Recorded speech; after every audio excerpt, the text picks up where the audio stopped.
Guys, I was in the shower and I was listening to Naruto, and it's an anime. Please don't shut out because it's anime, but it's going to go really well with the attachment theory. And it really talks about psychological trauma wounds and how they can be beneficial. I'm really excited to talk about it, but first the intro, and then we'll see you a little bit afterwards and we'll talk more about this. It's going to be exciting.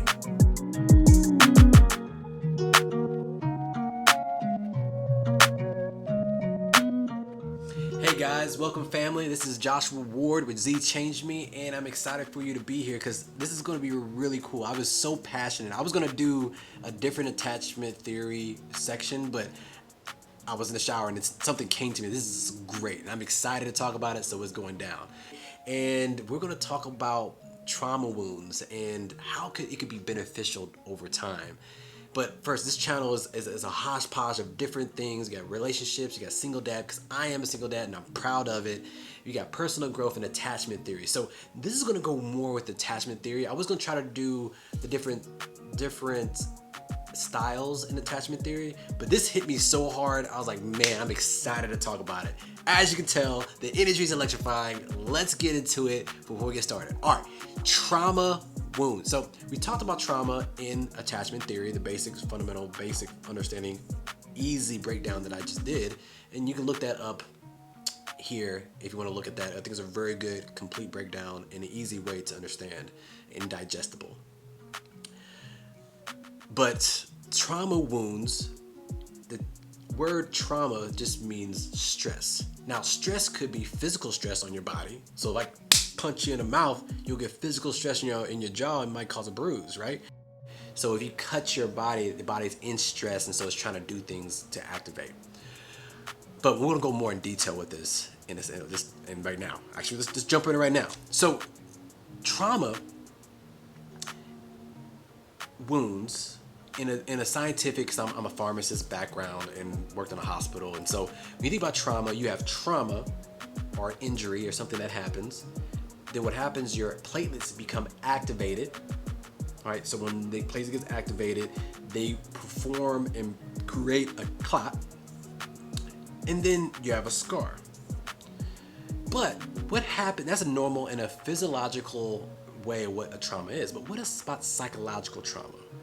When you have a wound, all right, you have an injury, if you don't get it healed, you may bleed out, you may cause pain. So you may die from the injury or the trauma, or you may die from or have a lot of pain from that if it never gets healed. But the platelets part is you being aware of what's going on and actively trying to put a solution in place, which is going to be the clot. And then once the clot's there long enough and show some resilience and switch some cells over, it becomes a scar, which is a tougher, stronger version of your skin. Okay? Now you become better. All right? It may look as better, but you become better.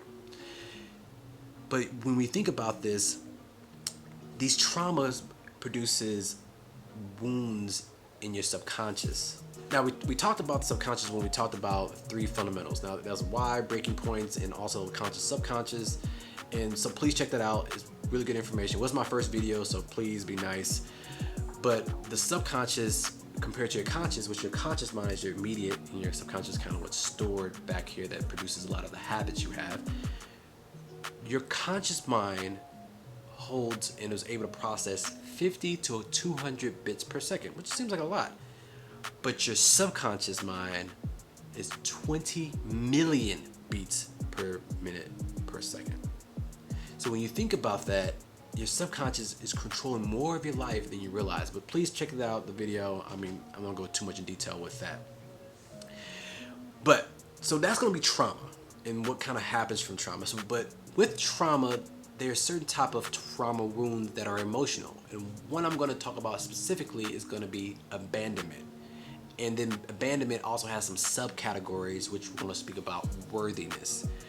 So the one thing you gotta understand about abandonment, we're born with 3 major fears: the fear of falling, a fear of loud noises, and a fear of abandonment. That's something we're born with. So, and abandonment can be done by a lot of different ways, but let's say neglect is one way that can be done, right? So neglect can make you feel abandoned. And when you feel like you're getting neglected and you feel abandoned, sometimes you'll have these little personalities that you'll try to do to compensate.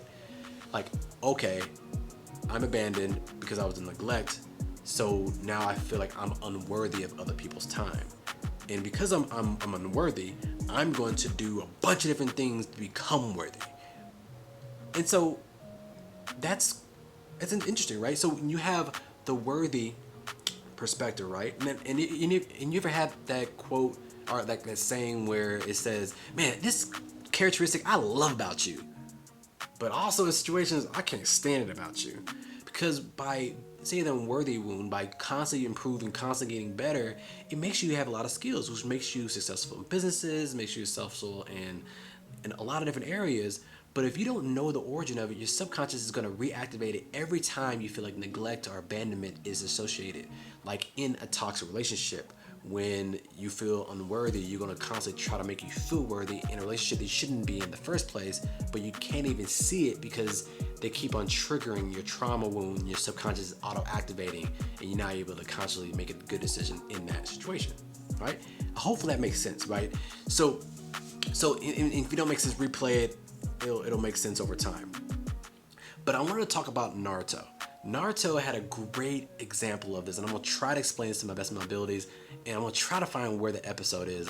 I want to try to put it in here too. So, actually, here, I'm going to pause, because hopefully I can get it in, and I won't get, penalized. But if I don't, then I'm going to say what I'm going to say now.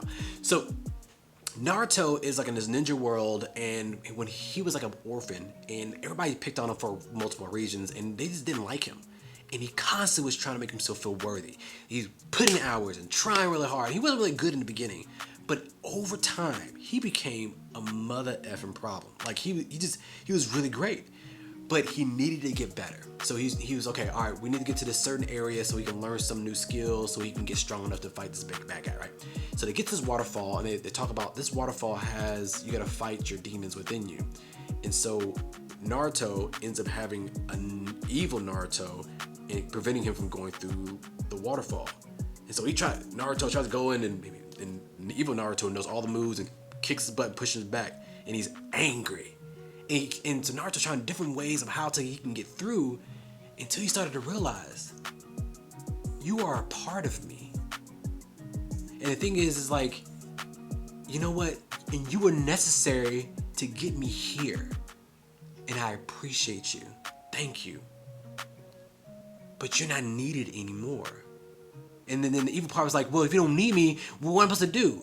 He said, I need you just to become part of me. Because what happens is, he couldn't get past the even Naruto, because it's just like us. If we don't get to understand our traumas and accept it and realize it was necessary, those traumas in our lives, it'll always hinder us from being the greatest we can, because we're almost fighting ourselves and biting our own selves in the foot. But he realized, once I accept this and realize that it hurt when it happened, but because of that hurt, it produces a bountiful amount of benefits on the back end. You're necessary to get me here. My parents weren't there, so I was on a certain trajectory, so I needed something, you, to make me great, to make me feel worthy, and realize I don't need worthiness of other people anymore. And so, you know what? Let me do this because I want to, and I want to save the world, right? And so it's a pretty cool concept, but I'm gonna put it into my own words. So I was at a food tour, and I looked at some of the stuff already, and I was, I don't have him worthy. I was saying over it again. And then we were at the food tour, and we're at this place. It's hey, does anybody here know how to play the piano? And I was like, I know how to play. I'm not that good, but I know how to play. And so I started playing the piano, and got really good. And I started realizing, man, I'm good at a lot of things. Why am I good at random things? And then once I'm good at those characteristics and those skills are transferable to other things, so I end up being good at things when I first try them out. And I don't understand why that was the case. And I was like, oh shoot, I feel like I'm unworthy. And I feel like I'm trying to fill that void by trying to constantly prove that I'm good enough. I mean, I had a doctor when I was at the hospital. He was like, when on my interview, I found out later that he said I was dumb as doornails. And I had situations where I thought it was normal for people to count you out because I did it to one of my employees I had, and they got really upset about it. And I didn't realize it was a bad thing, but looking back, it was a bad thing for me to do that. So like, the wounds that I had, and I cried that day. I was just like, I had to mourn the rich situation. Like, I felt unworthy because as a child, again, we're little narcissists as children, and we think everything revolves around us. My parents worked. My dad worked. My mom worked. Went to church, and they weren't home a lot. But as a child, you feel neglect, and you want that attention. And so what happens is you do things like, so I was in band, I was in choir, I was in tennis, I was in basketball, I was in National Art Center, I was in chess club, I was in theater, I was in all these things, constantly trying to make myself worthy enough for the attention for the people I care about. But what was happening, I was getting worthiness from random people, teachers, friends, and I started using that to fill in my worthiness, but it wasn't enough because I needed the worthiness of my caregiver. But once you understand that, you realize like, man, okay, that's a sucky situation from a perspective from a child. I mean, it's not really even right, but that's my perception as a child. I realized that I had to like understand the positives that were in it. And it made me great at a lot of different things. I was able to bless so many people in my lifetime and be able to be helpful and do so many good based on that. My parents' probably weren't the best, maybe, but they made my parents what they try to do better than their parents. And so it gave me the opportunity. So I was on a certain trajectory, but because of what they did and what they were doing for me, it produced me to become a great human and constantly trying to improve myself. Like when I started this, if I didn't understand this, I'll be doing this for worthiness and accolades. And I realized I'm tired of getting societal approval, but more undoubtedly, faithfully ingrained in building a meaningful legacy. And when I mean a legacy, not financial, but a secure, confident, independent, self-assured, caring, loving, intelligent daughter, so she can be able to have the what I didn't, and so she can pass on more to the next generation. And that's breaking the generational curse. I know this got a little really deep really quickly, but I mean, we all probably have a certain wound that we don't realize that made us great, and we lean on it so much, but it may be causing problems in other areas. And until you understand the origin of it, you really can't even start to become conscious of it to start changing it for your life. Be like Naruto and face what your past is, what your true past is. Accept it, truly accept it, and start to little by little, when situations come, thinking, hey, okay, is this something I'm doing for unworthiness, or is it something I really want to do? Is this really good for me? So this has really hit me really hard. I hope you really like this. I felt this, right? The first videos I was trying to get more foundational down, but this, I felt it. So please look at the 3 fundamentals and attachment styles. Please look at attachment styles. You have no idea how your life's been run by your subconscious than you realize. And those 2 videos will give you more background on that. But please like and subscribe. Hopefully it's beneficial. Please let me know if this made sense or if you have any comments about it. And I'm excited to be able to share more with you in the future. So, again, if you have kids, love them, spend time with them, give them a hug. Looking forward to talking to you in the future.